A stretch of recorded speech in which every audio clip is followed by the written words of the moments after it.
Siapa di sini yang suka minum kopi? Angkat tangannya. Sama dong, aku juga suka minum kopi. Kopi selain untuk mencegah rasa ngantuk, ternyata juga memberikan banyak efek positif untuk tubuh kita. Bahkan katanya bisa meningkatkan performa olahraga. Kok bisa ya? Kita bahas di Fit with Mel kali ini ya.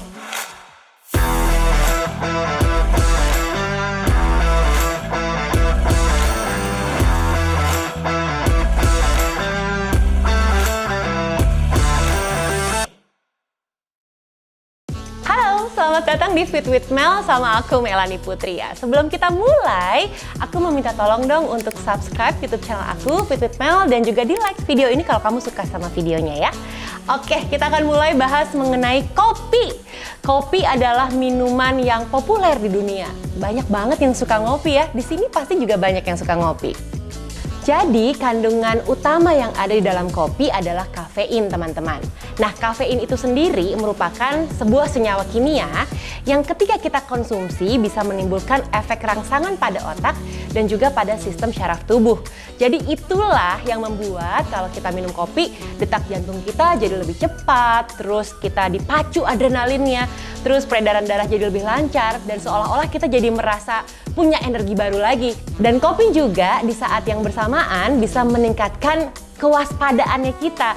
Jadi secara otomatis kopi ini memiliki manfaat untuk membuat kita jadi kembali punya tenaga baru dan siap beraktivitas seperti berolahraga. Nah, pertanyaannya, ada nggak sih hubungannya kopi atau kafein dengan sports performance? Ada, teman-teman. Ternyata kafein itu bisa membantu meningkatkan performa atlet. Karena yang tadi sudah sempat aku jelaskan, bisa memacu adrenalin, meningkatkan detak jantung, dan satu lagi bisa melancarkan peredaran darah. Jadi seolah-olah tubuh kita lebih energized dan siap melakukan aktivitas olahraga. Tapi di sisi lain ada juga riset yang mengatakan bahwa ketika minum kopi atau kafein berlebihan, itu akan memicu terjadinya dehidrasi. Jadi sifat kafein itu adalah diuretik, bikin pipis-pipis terus. Nah, inilah kenapa kita harus pinter-pinter menjaga dosisnya supaya kita tidak minum kopi secara berlebihan sehingga menimbulkan efek samping yang negatif. Jadi berapa dong dosis kafein yang tepat untuk kita? Nah, pada dosis rendah 2-10 mg per kilogram berat badan, sebenarnya konsumsi kafein itu bisa memberikan efek samping yang positif.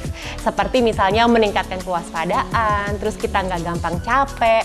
Tapi kalau sudah berlebihan, lebih dari 15 mg per kilogram berat badan, itu langsung tuh timbul efek samping yang negatif. Seperti misalnya kita jadi mudah cemas, khawatir berlebihan gitu ya. Terus jantung berdebar-debar, sakit kepala, bahkan produksi urin juga jadi meningkat, teman-teman. Jadi disarankan untuk kita mengkonsumsi kafein 3-5 mg per kilogram berat badan dalam sehari, atau kurang lebih 2-3 cup kopi deh dalam sehari ya.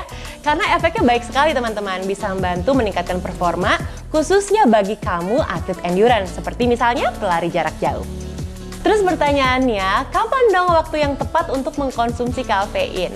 Oke, teman-teman, kafein sendiri akan bisa diserap tubuh dalam waktu 5-15 menit.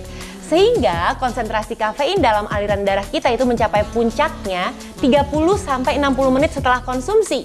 Dan tetap tinggi selama 3-4 jam. Rata-rata sekitar setengah dari kafein itu hilang dalam waktu 4-6 jam dan 75% akan menghilang dalam waktu 6-7 jam.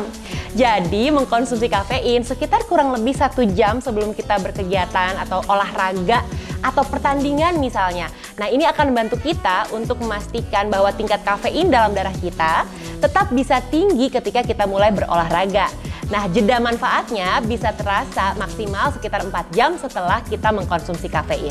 Ada hal yang menarik nih dari kopi atau kafein dan performa. Jadi ada riset yang bilang bahwa hampir 3/4 atlet di dunia di bidang olahraga endurance atau daya tahan itu minum kopi agar bisa mengambil manfaat kafein, agar bisa meningkatkan performanya. Nah, karena itulah supaya nggak disalahgunakan sebagai doping, teman-teman, maka Komite Olimpiade Internasional membuat sebuah batasan untuk penggunaan kafein ini. Jadi sebanyak 12 mg per mililiter urin itu batasannya. Biar gampang mungkin sekitar 6 cangkir kopi atau kurang lebih nih, satu cangkirnya sebanyak 236,6 ml kopi. Meskipun teman-teman, efek kopi dengan kafeinnya ini begitu terlihat sangat bagus, tapi ternyata setiap orang punya sensitivitasnya masing-masing. Ada yang sensitif banget kalau kena kopi, misalnya langsung berdebar-debar jantungnya, terus sakit kepala, ada rasa cemas berlebihan, hingga ada rasa mules yang ditimbulkan ya. Tapi di sisi lain ada juga orang yang nggak sensitif sama sekali, minum kopi nggak ada bedanya, tetap bisa tidur dengan baik. Nah, kalau kamu punya kendala jadi susah tidur karena minum kopi, hati-hati. Ini bisa mengganggu persiapan race-nya kamu nih. Jangan sampai minum kopi di H-1 race day. Karena tidurnya kamu di H-1 race day itu juga jadi bisa terganggu. Nah, ngomong-ngomong soal race day nih, walaupun kafein punya banyak sekali manfaat untuk performance kita, tapi biasanya orang akan kesulitan tuh mengukur takaran kafein dari kopi yang kita minum. Nah, karena itulah banyak orang yang akhirnya memilih pakai energy gel. Karena di sana sudah dengan jelas tertulis ada berapa dosis kafein yang dimiliki setiap energy gel. Nah, aku punya panduannya nih atau strateginya untuk kamu supaya bisa mengkonsumsi kopi untuk meningkatkan performance. Bagi kamu yang nggak biasa minum kopi atau bahkan yang nggak pernah minum kopi sama sekali, jangan pernah coba-coba eksperimen minum kopi saat menjelang race day. Bahaya banget teman-teman. Kalau bisa, coba deh untuk minum kopi 1 cangkir sehari jauh-jauh hari sebelum race day. Misalnya pas lagi training weeks-nya kamu, cobain tuh, rasain efeknya ke tubuh seperti apa. Nah, bagi kamu yang udah suka banget minum kopi, penikmat kopi rutin, aku punya strateginya juga nih. Coba deh puasa seminggu sebelum race day, nanti kamu bisa minum kopi lagi beberapa hari menjelang race day, misalnya 2 hari. Karena kamu nanti akan bisa merasakan efek stimulannya seperti yang dirasakan oleh pemula yang belum pernah minum kopi, ya. Jadi sekali lagi teman-teman, setiap orang punya sensitivitas yang berbeda-beda terhadap kafein. Kamu harus bisa pelajari dan kenali respon tubuh kamu. Kalau emang timbul efek samping seperti ada jantung berdebar berlebihan, rasa cemas, sakit kepala, sakit perut, dan tidak nyaman, tidak usah dipaksakan. Karena kafein belum tentu bisa bekerja untuk semua orang. Oh ya, satu lagi, ternyata kafein itu nggak cuma ada pada kopi loh teman-teman, tapi ada juga di minuman berenergi, ada juga minuman berkarbonasi, terus ada juga di teh dan di coklat ya. Aku pengen tahu dong, kamu pengalamannya gimana sih dengan kafein? Apakah kamu harus minum kopi biasanya sebelum olahraga atau sebelum lari? Tolong ceritain ya di kolom komennya aku ya. Kalau kamu suka banget sama videoku yang ini, tolong dikasih like-nya ya. Terus jangan lupa di-subscribe biar aku makin semangat bikin videonya buat kamu. And meanwhile, stay fit, stay healthy, and stay in love with Mel. Bye!